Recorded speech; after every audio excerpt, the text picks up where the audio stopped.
Good evening, visitors, and welcome to the Australian War Memorial's Last Post ceremony. My name is Sharon Bown, and joining us this evening from the Australian Army is Warrant Officer Class 1 Brian Moore. We are honoured to acknowledge the presence of the Prime Minister of Trinidad Tobago, Dr. Keith Rowley, and his wife, Mrs. Sharon Rowley. We welcome the veterans who have served, those who are still serving, and the families that love and support them. We acknowledge the members of RSL and Services Clubs Association, RSL Victoria and RSL Queensland, who are watching the broadcast of this ceremony across Australia. During the ceremony, wreaths will be laid at the base of the Pool of Reflection by visitors and by students on behalf of the following schools. From New South Wales, Our Lady of the Rosary Primary School, Shelley Beach, St Gerard's Primary School, Carlingford, and from Victoria, Benalla Primary School. Please stand and join in singing the National Anthem.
Boys and girls, please be seated.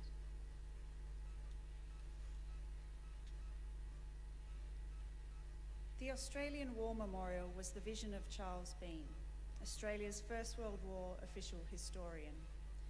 Bean landed with the Australian troops on Gallipoli and stayed with them at the front through to the end of the war. The idea of this national memorial and museum came to him at Pozières, France, in the depths of the bloody fighting of 1916. Bean's idea was that this would be a place where families and friends could mourn loved ones buried in faraway places. It would also be a place that could help all Australians understand what these men and women had endured and what they had done for us. Bean's vision, to which we remain true, is best expressed as inscribed in the entrance to the memorial's galleries. Here is their spirit, in the heart of the land they loved, and here we guard the record which they themselves made. Tonight we will read the story behind just one of those on the Roll of Honour, which lists the names of more than 102,000 men and women who have given their lives for us in war and on operations for more than a century. But first, we present a lament, Flowers of the Forest. Wreaths and floral tributes will now be laid at the base of the Pool of Reflection.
Today we remember and pay tribute to Private Pierce Patrick Morrissey. Pierce Morrissey was born on the 9th of March 1893 in Narrabri, New South Wales. His father was born in Ireland and migrated to Australia, becoming a teacher at a public school in Narrabri and marrying Emily Locke. Pierce was the eldest of their 4 children.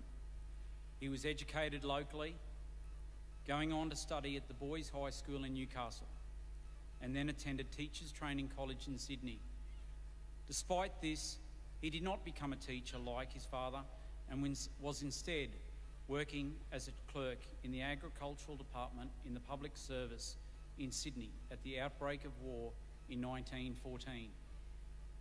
Morrissey enlisted in the Australian Imperial Force within weeks of the outbreak of the war in August 1914. He was posted to the 4th Battalion and 2 months later left Australia for active service overseas. After a brief stop in Albany, Western Australia, the battalion proceeded to Egypt, arriving on the 2nd of December. There they continued training for a number of months. On the 25th of April 1915, the men of the 4th Battalion landed on Gallipoli as part of the 2nd and 3rd waves. After a fierce fight, they were eventually able to establish their front line, digging in and improving trenches under heavy enemy sniper fire. In early May, Morrissey's platoon was sent to occupy trenches at Courtney's Post, which had been blown in by the Turks. They found that the Turks had occupied part of the destroyed portion of the trench and were able to fire on them at will. During the fight, two of Private Morrissey's mates were hit, and he rushed forward to help them. Lieutenant Becker of the 4th Battalion later wrote, "Morrissey rushed forward and, freely exposing himself with great gallantry to the Turkish fire, shot down 3 Turks in the trench.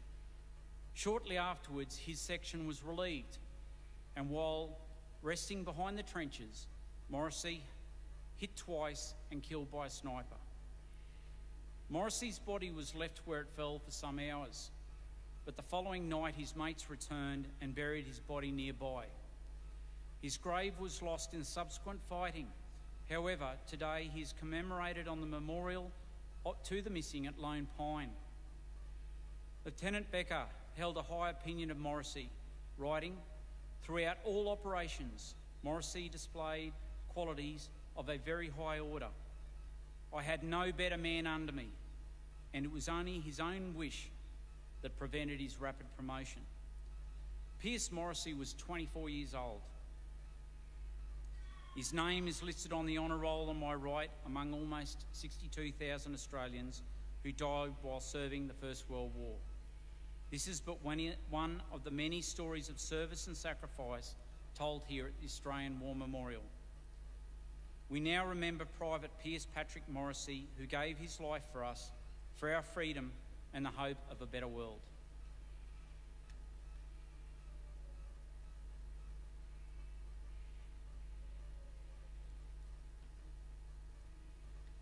Please stand for the reading of the Ode and the sounding of the last post. They shall grow not old as we that are left grow old. Age shall not weary them, nor the years condemn. At the going down of the sun and in the morning, we will remember them. We will remember them.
lest we forget.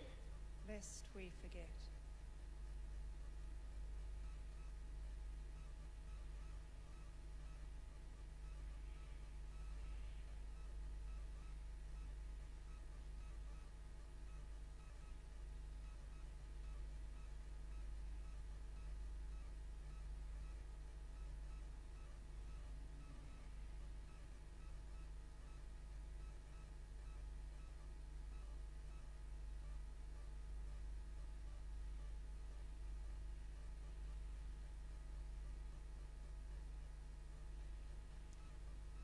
We leave you this evening with the words of the memorial's founder, Charles Bean.